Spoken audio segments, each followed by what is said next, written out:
Assalamualaikum warahmatullahi wabarakatuh. Halo teman-teman, kembali lagi di channelku dan kali ini aku akan membagikan tips dan trik cara mengerjakan soal penalaran analitis. Nah, sebelum kita lanjut ke pembahasan selanjutnya, jangan lupa teman-teman klik tombol like, subscribe, dan bunyikan loncengnya karena di tiap hari Jumat aku akan membagikan konten-konten yang berkaitan dengan CPNS. Nah, teman-teman, materi penalaran analitis itu sangat banyak macamnya. Ada yang jenis urutan, kriteria, tempat duduk sampingan atau berhadapan, dan lain sebagainya. Untuk materi penalaran analitis yang akan aku bahas di video kali ini adalah materi penalaran analitis jenis kriteria. Baik teman-teman, bisa perhatikan di layar, sudah aku buatkan contoh soal dari penalaran analitis tipe kriteria. Nomor 1. Seorang gadis telah memasuki usia pernikahan. Gadis tersebut ingin menikah dan ia tidak ingin salah pilih pasangan. Maka, ia harus memilih calon suaminya dengan selektif. Terdapat 4 kandidat yang ingin mempersunting gadis tersebut. Sang gadis ingin memilih lelaki terbaik yang akan ia jadikan sebagai suami. Berikut keterangan 4 kandidat yang ingin melamar gadis tersebut.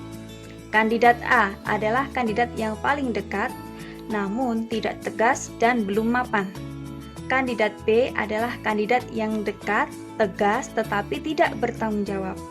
Kandidat C adalah kandidat yang paling jauh, tanggung jawab, dan mapan.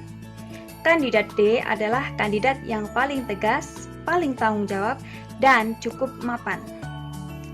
Jika sang gadis ingin memilih kandidat yang paling mapan, maka kandidat yang ia pilih adalah A. Kandidat A, B. Kandidat B, C. Kandidat C, dan D. Kandidat D.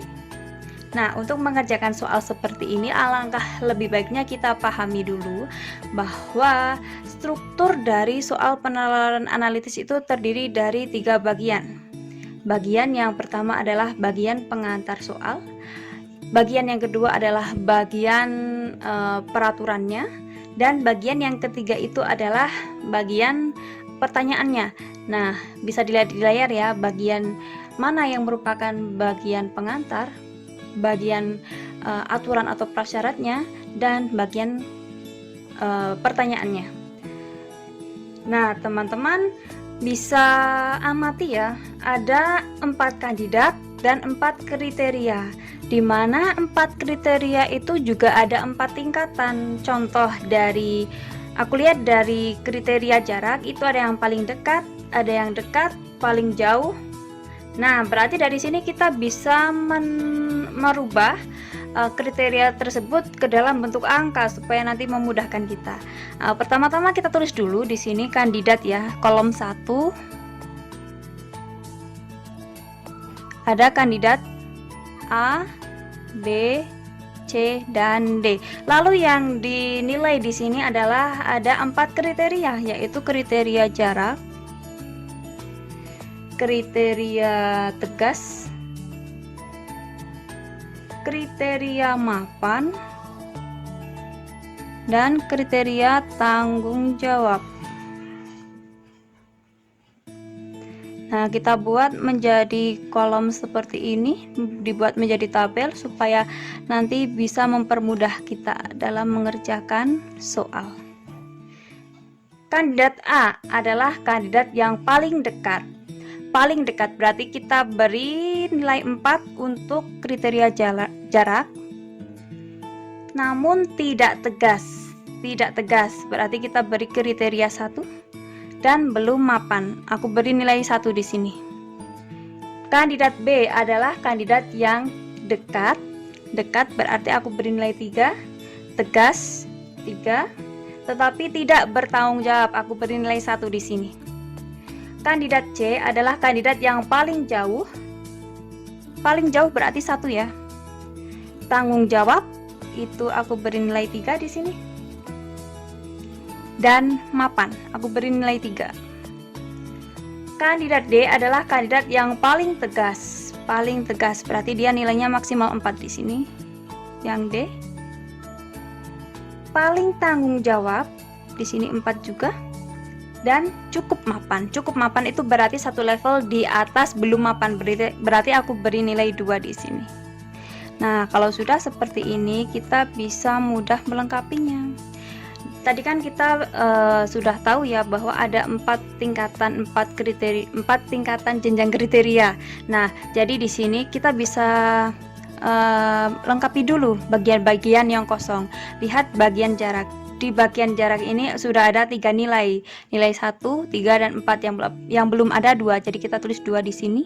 Di sini juga sama ya, ada 1, 3 dan 4. Yang kosong 2 kita tulis di sini.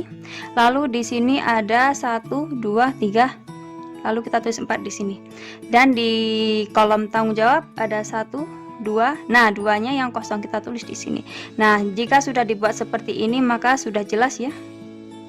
Dan jangan lupa di sini kita nanti tulis baris total. Nah, ternyata sangat mudah ya teman-teman merubah informasi yang masih dalam bentuk kalimat biasa kita rubah menjadi dalam bentuk tabel ataupun dalam kalimat matematika. Dan perubahan ini dari bentuk kalimat biasa ke dalam bentuk tabel ini sangat mempermudah kita, sangat membantu kita untuk mengerjakan soal-soal yang tipenya seperti soal ini. Untuk soal nomor 1, pertanyaannya, jika sang gadis ingin memilih kandidat yang paling mapan, maka kandidat yang ia pilih adalah, nah berarti kita tinggal lihat di kolom kriteria mapan dan kita lihat nilai yang paling tinggi. Berarti untuk soal nomor 1 itu jawabannya adalah kandidat B. Berarti jawabannya yang B. Lalu kita lanjut ke soal nomor 2. Jika sang gadis ingin memilih kandidat yang terbaik berdasarkan seluruh aspek, maka sang gadis harus memilih kandidat. Nah, berarti kita harus menjumlahkan seluruh poin di seluruh kriteria. Baru kita bisa menentukan nanti. Bisa menentukan mana nih yang terbaik.